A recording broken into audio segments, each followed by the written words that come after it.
ایک مرتبہ پھر پروگرام میں آپ کو خوش آمدید کہتا ہوں۔ ناظرین، حضرت ابو ہریرہ رضی اللہ تعالی عنہ سے روایت ہے کہ نبی کریم صلی اللہ علیہ وآلہ وسلم نے ارشاد فرمایا، جب کوئی بندہ گناہ کرتا ہے اور پھر کہتا ہے کہ اے میرے رب، میں نے گناہ کیا، تو مجھے معاف کر دے، اس کا رب کہتا ہے، میرا بندہ جانتا ہے کہ اس کا رب ہے جو اس کے گناہوں کو معاف کرتا ہے اور گناہ کی وجہ سے اس کی پکڑ بھی کرتا ہے، میں نے اپنے بندے کو معاف کر دیا۔ پھر کچھ عرصے کے بعد، جتنا کہ عرصہ اللہ کو منظور ہوتا ہے، گناہ سے رکنے کے بعد بندہ پھر گناہ کر بیٹھتا ہے اور عرض کرتا ہے کہ اے میرے رب، میں نے ایک اور گناہ کر لیا، تو مجھے بخش دے۔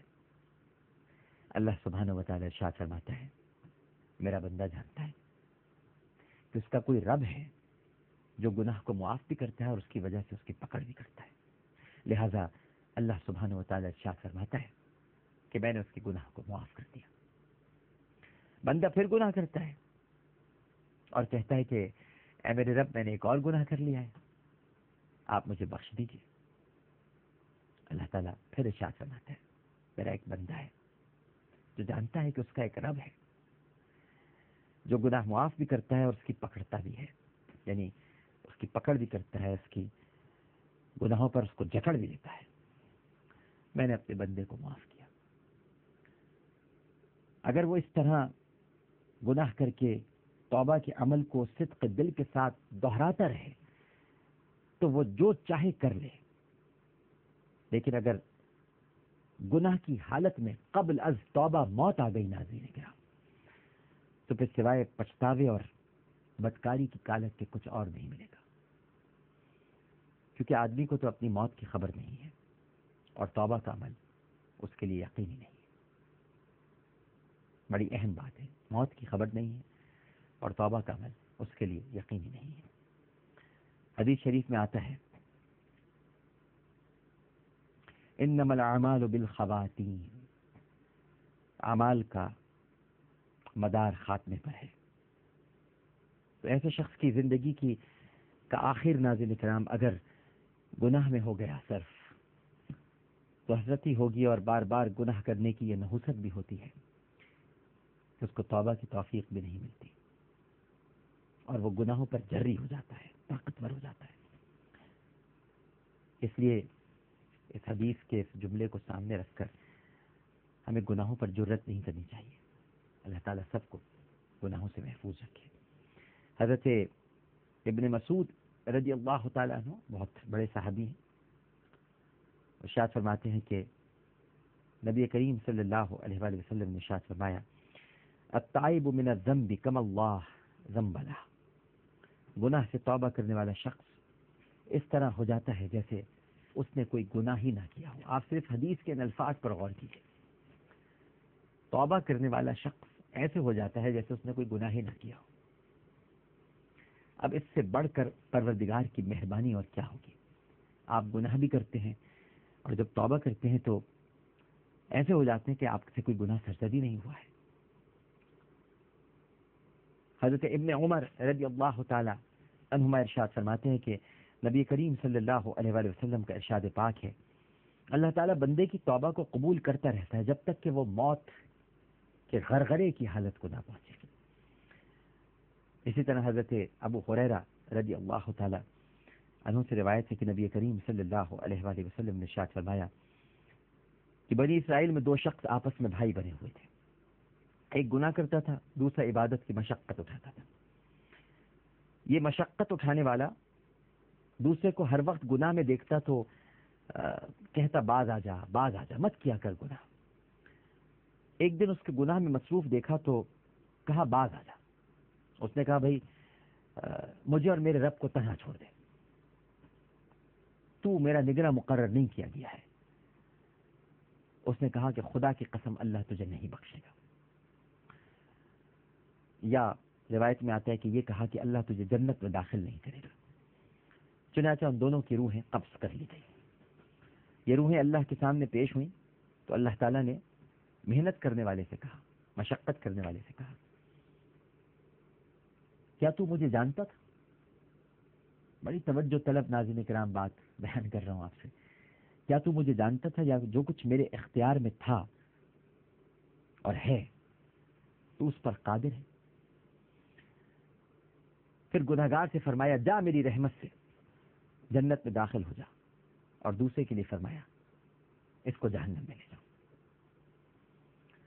یعنی میں آپ کو یہ بتانا چاہتا ہوں ناظرین کرام اس حکایت سے، جو کہ حدیث بھی ہے، کہ آدمی چاہے کتنا ہی نیک کیوں نہ ہو، توجہ فرمائیے گا کہ آدمی چاہے کتنا ہی نیک کیوں نہ ہو، کسی گناہ گار کو حتمی طور پر جہنمی مت کہو، مت کہیے. آپ کو خدا کی رحمت کا اندازہ نہیں ہے. کیا معلوم معاملہ الٹ ہو جائے، کیا معلوم. دیکھیے نا، وہ عبادت پہ مشقت کرتا تھا، محنت کرتا تھا، لیکن ایک دن جہنمی کہہ دیا. گناہگار کو بھی ناظرین کرام اس حدیث کو پڑھنے کے بعد اترانا نہیں چاہیے. یہ میں سمجھانے کے لیے بیان کر رہا ہوں. جس طرح عبادت گزار کو کسی گناہگار کو جہنمی نہیں کہنا چاہیے، اسی لیے گناہگار کو بھی گناہ پہ اترانا نہیں چاہیے. ہو سکتا ہے یہ اس حدیث کا مصداق نہ ہو اور دوزخ میں جلنا پڑے، ممکن ہے. اور یہ نیک رحمت خداوندی سے مایوس تھا، جیسا کہ حدیث سے کے مفہوم سے معلوم ہوتا ہے، اس لیے اس کو دوزخ میں ڈالا گیا، کیونکہ خدا کی رحمت سے نا امیدی کی یہی سزا ہے.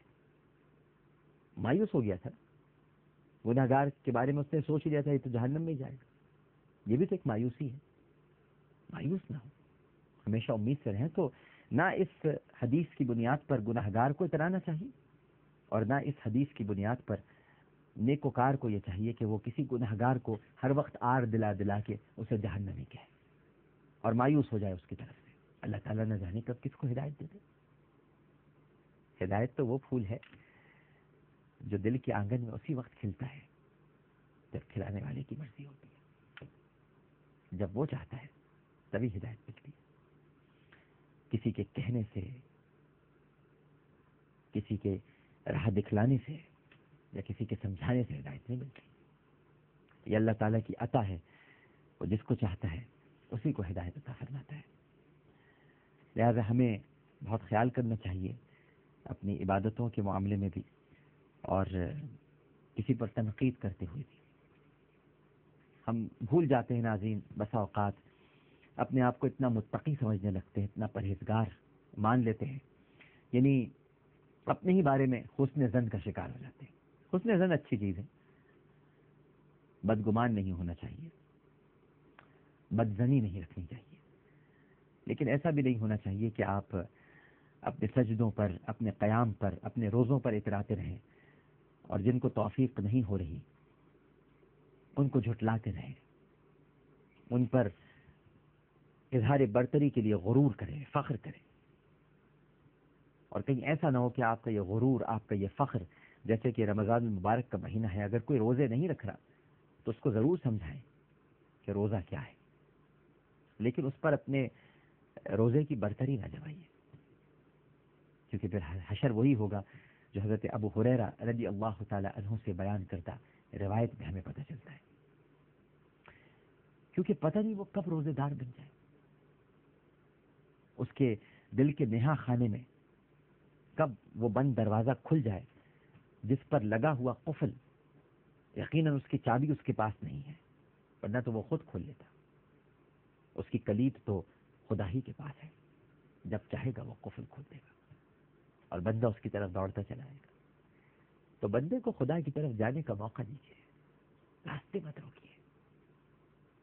اپنے سجدوں پہ، اپنی عبادتوں پہ، اپنے قیام پہ، اپنے اس ماہ سیام پہ غرور مت کیجیے، تکبر نہیں کیجیے. اللہ کو اترانے والے، اٹھلانے والے، جتلانے والے پسند نہیں.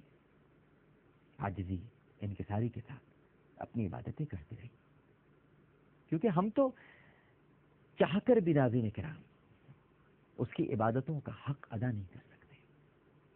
ہر وقت اس کا فضل مانگتے رہیے، اور جن کے بارے میں یہ جانتے ہیں، سمجھتے ہیں کہ وہ بھٹکے ہوئے ہیں، بہکے ہوئے ہیں، انہیں پیار سے، محبت سے، اخلاق سے اللہ کی راہ کی طرف لائیے.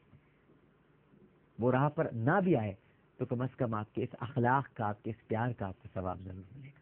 لیکن اگر جھڑکا آپ نے، ان کی توہین کی، آپ کو تو پتہ ہی نہیں جناب نماز کیا ہوتی ہے، تلاوت کیسے کی جاتی ہے، کیا غلط کام آپ کریں، یہ سب چیزیں اللہ کی بارگاہ میں قابل قبول نہیں.